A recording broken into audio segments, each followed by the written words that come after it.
welcome back to another video. Today we're going to be talking about patience. So you probably don't have as much patience as you hoped with the modern world and all the kind of instant gratifications and modern technologies and luxuries. It's very hard in today's age to actually develop patience because everything has to be instant. So you have things like phones, the internet, on-demand TVs, fast food, porn, instant messaging, voice commands, instant payments, social media, entertainment on your smartphone, 1 hour home deliveries, Uber, everything else that's basically there on demand, ready for you to use. But according to surveys and studies, and the links are going to be in the description below, this has led to an epidemic of impatience.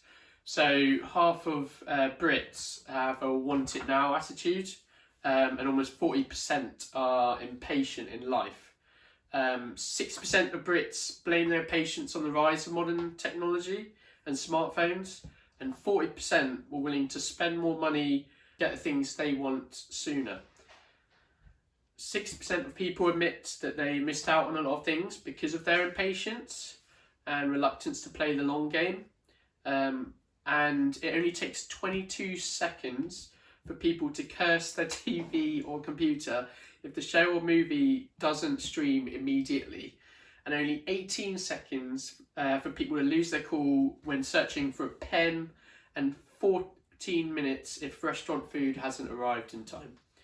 So the top things that people are impatient about are things like slow walkers, public transport delays, slow internet, people who are late, queuing, sitting in traffic, the car not moving when they're in front when the traffic light goes green, tailgating, next episode on demand, not on demand, the elevator door not closing, calling to book a doctor's appointments, adverts, on hold on the phone, and waiting to be served. And then there's the type of patience that's needed when waiting on God for things like for God to open doors, to show the way forward in your life, when there's different routes you can take, and to deal with life's troubles. So what's the harm of impatience? Well, impatience shows foolishness and it can get you into unnecessary trouble. So in Proverbs chapter 14 verse 29, it says, "Anyone who is patient has great understanding, but anyone who gets angry quickly shows how foolish they are."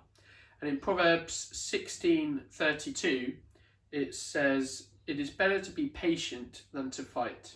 It is better to control your temper than to take a city." In Ecclesiastes chapter 7 verses 8 to 9, it says, "The end of a matter is better than its beginning. So it's better to be patient than proud. Don't become angry quickly. Anger lives in the hearts of foolish people." And in James chapter 1 verse 19 to 20, it says, "My dear brothers and sisters, pay attention to what I say. Everyone should be quick to listen, but they should be slow to speak. They should be slow to get angry. Human anger doesn't produce the holy life God wants."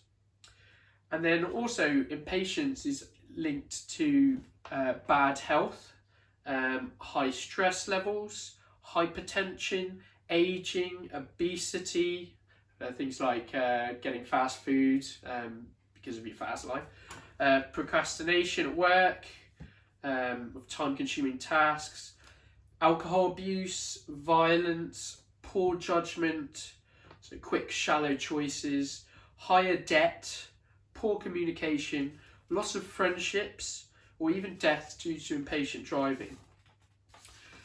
So what does the Bible say about patience? Well, God commands us to be patient. In Romans chapter 8 verse 25, it says, "We hope for what we don't have yet, so we are patient as we wait for it." And in Colossians chapter 3 verse 12, it says, "You are God's chosen people. You are holy and dearly loved. So put on tender mercy and kindness as if they were your clothes. Don't be proud, be gentle and patient." And in Psalm 37, chapter 37 verse 7, it says, "Be still and wait patiently for the Lord to act. Do not be upset when other people succeed. Don't be upset when they carry out their evil plans." So God is incredibly patient with you, me, everyone. Think of all the sins of the world that everyone has done. Think of all the evil. Think of all the things that you regret doing through impatience. God has mercy. God has patience. God has gentleness, and He's incredibly patient with you. So why should you not be patient with others? So being patient is actually rewarded. It's worth the wait. Almost everything that's worth having takes time, takes effort, and it takes patience. So think of growing food, think of growing relationships, think of finding a spouse, developing a good marriage, raising children, investing for your pension, keeping fit and healthy, and serving the Lord. It all takes patience. So in Galatians chapter 6 verse 9, it says, "Let us not become tired of doing good. At the right time we will gather a crop if we don't give up." And when waiting for God's promises, it will come at the right time. The right time is God's time, and it's not your time. And that's something that a lot of people struggle with when they're waiting for a new chapter in their life, or a decision from God that will change the course of their life. He knows what's best for you. He knows the perfect timing for that change in your life, and to provide you with something. So in Habakkuk chapter 2 verse 3, it says, "The message I give you waits for the time I have appointed. It speaks about what is going to happen, and all of it will come true. It might take a while, but wait for it. You can be sure it will come. It will happen when I want it to." Now, it's important in this verse to give the context of this. There was a messenger that was giving the message of the Lord, and so he may not give you exactly what you want. You should pray and ask for it. As long as it's good and holy and God wants it, then He will make it happen, but it will be at the right time. And in Philippians chapter 4 verse 6 to 7, it says, "Don't worry about anything. Tell God about everything. Ask and pray and give thanks to Him. Then God's peace will watch over your hearts and your minds. He will do this because you belong to Jesus Christ. God's peace can never be completely understood." As a personal example, when I was waiting for a spouse, it could be a very lonely time, and I became impatient as I waited for God to give me the best woman for me. And it was very tough in those moments to be patient. It took years and years of waiting. I'd be waiting proactively, and I would become the best person that God wanted me to be, so that when He was ready to give me a spouse, I'd be ready for her. And in those times it can be hard, and it could be you can get very impatient, and you can get disheartened, but God always told me that she would be worth the wait, and she was definitely worth the wait. But I had to wait years, but it was worth the wait. And looking back, if I did anything other than be patient and wait for her, I would have regretted things in my life. So patient is also in suffering also produces good things. So difficult circumstances that requires patience develops your character and increases your reliance on God and your faith. So in Romans chapter 5 verse 2 to 4 it says, "Through faith in Jesus we have received God's grace. In that grace we stand. We are full of joy because we expect to share in God's glory. And that's not all. We are full of joy even when we suffer. We know that our suffering gives us the strength to go on. The strength to go on produces character, and character produces hope." And in the New Revised Standard Version, the word strength is replaced by endurance.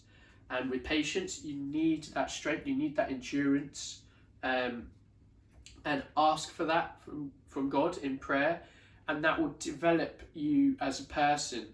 As I said before, the best things in life always require patience as you wait for things to grow and develop and to bear fruit. God will give you the patience and strength in the waiting. So in Isaiah chapter 40 verse 31 it says, "But those who trust in the Lord will receive new strength. They will fly as high as eagles. They will run and not get tired. They will walk and not grow weak." So I hope this helped, but also some more practical things that you can do to improve your patience, as well as prayer and asking God for patience and strength and endurance. In all things, give thanks. So be grateful for the present moment and put it into perspective.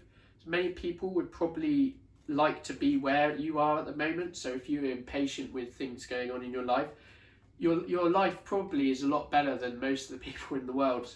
And we take modern amenities and luxuries of life for granted. Pray for patience every day. Practice your patience, so do tasks that actually require it. And you'll be able to develop more patience that way. Look at the bigger picture. So this life on earth is a mere blip in eternity with God. There's a great video from Francis Chan of a rope illustration that I'll link in the description below, that kind of puts your life and any things that cause impatience into perspective. Be proactive whilst waiting rather than reactive. So if you're waiting for a spouse, like become the godly person that God wants you to be, and deal with your baggage so that you're more ready for marriage when the time comes, when God's time comes.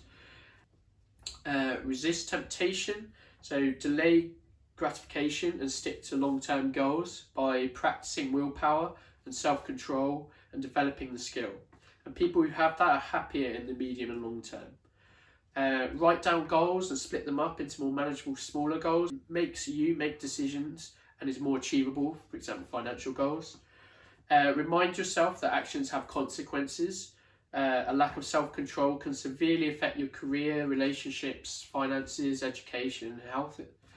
And set realistic deadlines and realistic sacrifices.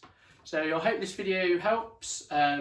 If you liked it, then please like the like button, subscribe for more, and we'll see you in the next one. Cheers, bye bye.